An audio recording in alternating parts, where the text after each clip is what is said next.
All right, fifth grade, I'm going to assume all of you have gotten logged in and you're into Tinkercad. You should be on a page that shows your designs, which you might have some from last year because I know we did some Tinkercad last year. Over here, there is a new button. We're going to click on the new button and we're going to choose a 3D design.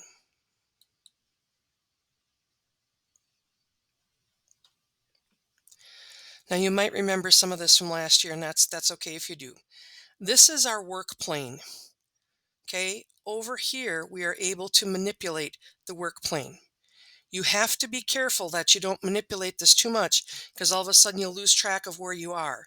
Front should be to the front, but you can tip it up to see the bottom because some designs do go through that work plane. Okay, so kind of keep it so that you see in the front on the front. Then over here we have basic shapes. Let's say I want to do a cylinder. I drag a cylinder out. Now, because we're dealing in a 3D environment, these designs have the length, width, and height. So three things you're dealing with: length, width, and height. And they will always go in that order: length, width, height. They won't go height, length, width. It's going to be length, width, height. Okay? So if I click here, it shows me my length and it shows me my width. If I want, I can grab and pull, though that's not very efficient. It's easier to click on that, click in here, and put down that I want 30 units. Here again, I'd want 30 units. So I've taken care of my length and my width. Now up here, I gotta think about it a minute. This is my height. No, it's not. There's my height, because right now it's at 20 yet. I'm gonna switch it to 40. Okay, so again, we've got markers on here. Length going this way, width going front to back, and height is this one on the top here. Now again, I can manipulate my plane. I can see what that looks like. It's sitting right on the ground, right on the work plane. And at that point, if I want, I can change the color of it. I can make it green. Okay. And then I can drag that cylinder wherever I want it. Okay. Let's say I want a pyramid. I drag a pyramid out. Again, move my work plane here a little bit. And by scrolling in on my scroll ball on my mouse, I can go closer, out for coming closer, or go out further. Again, length, width, height.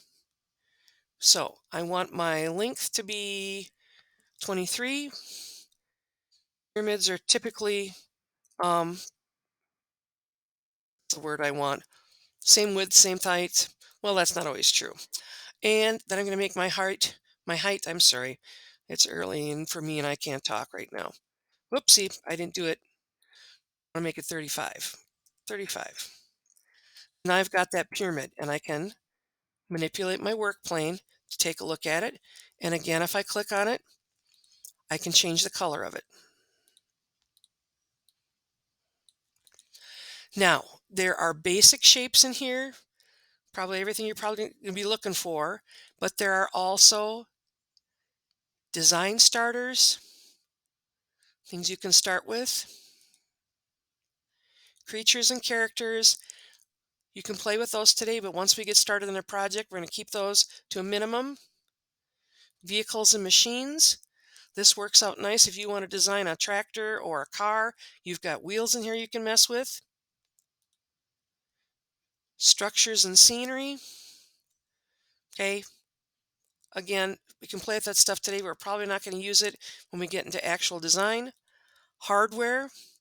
If you're constructing something like a robot, you'd want the hardware. Electronics. We're probably not going to be messing a lot with that this spring, but it's in there. Fun and games, everyday objects. Okay, there's all kinds of stuff in here.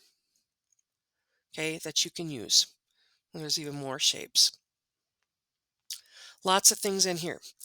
What I want you to do today is to start to become familiar with this work environment, manipulating that work plane, adding in objects and changing the size of the objects.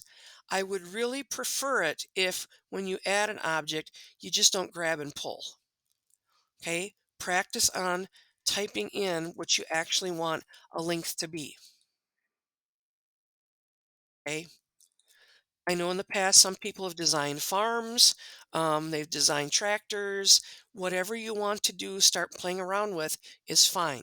Just play around with it. So when I give you an assignment, you're familiar with how the tool works, how to manipulate, how to color, how to deal with length, width, and height. All right? Play with it today. That's all I really want you to do, okay? That'll do it for today.